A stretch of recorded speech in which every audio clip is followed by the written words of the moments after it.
안녕하세요. 소송의 세계 오정희 변호사입니다. 오늘 다룰 사건은 하나의 건물에서 공장과 사무실을 함께 사용한 건물에 대해서 대법원이 상가임대차법상 상가가 맞다라고 판단한 사건입니다. 건물 소유자 A씨와 B씨가 있었습니다. 이 두 사람은 이 사건 건물을 2분의 1씩 공유하고 있었습니다. 그리고 임차인 C씨는 이 소유자, 즉 A씨와 B씨와 함께 임대차 계약을 체결했습니다.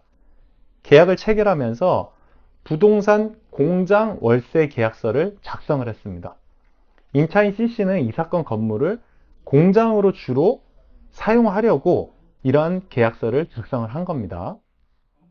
그래서 임차인 C씨는 이 사건 임대차 건물에서 레이저 용접 회사를 운영했습니다. 그러면서 건물 대부분의 공간을 공장으로 이제 사용을 했습니다. 그래서 용접 가공도 하고 제품도 제조를 했습니다.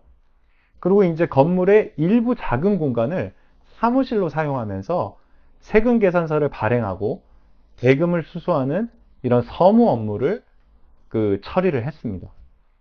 이후에 임차인이 임대인들에게 임대차 기간이 만료될 즈음에 계약 갱신 요구를 했습니다.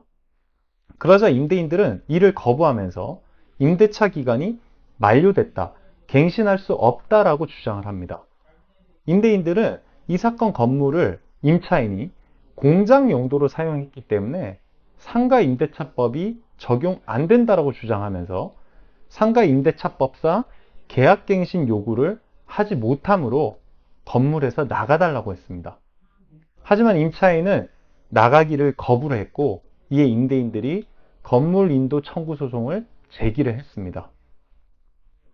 상가건물 임대차보호법상, 즉 상가임대차법에 보면 상가건물의 정의가 나옵니다. 상가건물이 되기 위해서는 사업자 등록의 대상이 되는 건물이어야 됩니다. 그리고 이 사업자 등록을 하는 근거 법령은 부가가치세법, 소득세법, 법인세법이 있습니다. 즉 상가건물 임대차보호법상 보호받는 상가 건물이 되기 위해서는 영업행위, 즉 영리활동이 필요한 겁니다. 그래서 우리가 일반 민법의 특칙으로서 이런 상가임대차법과 주택임대차보호법이 있습니다.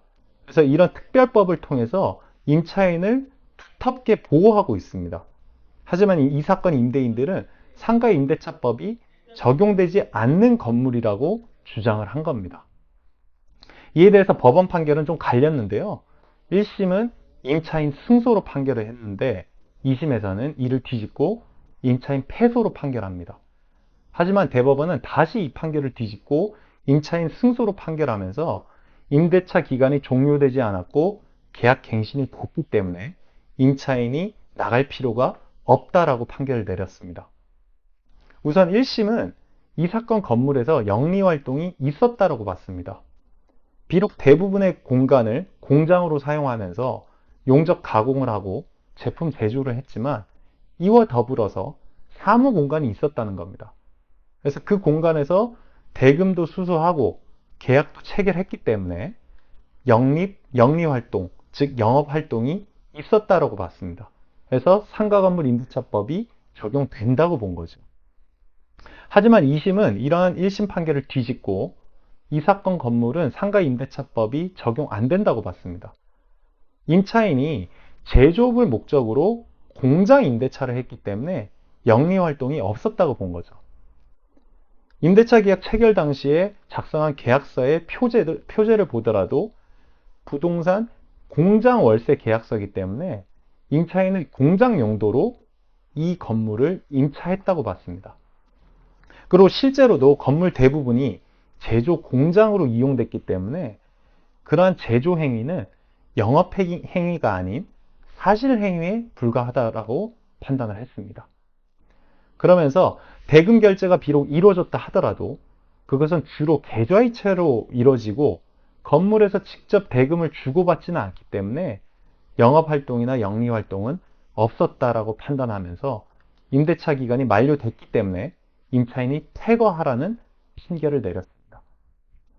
하지만 대법원은 이러한 2심 판단을 뒤집고 이 사건 건물은 상가 건물이 맞다라고 판단을 했습니다.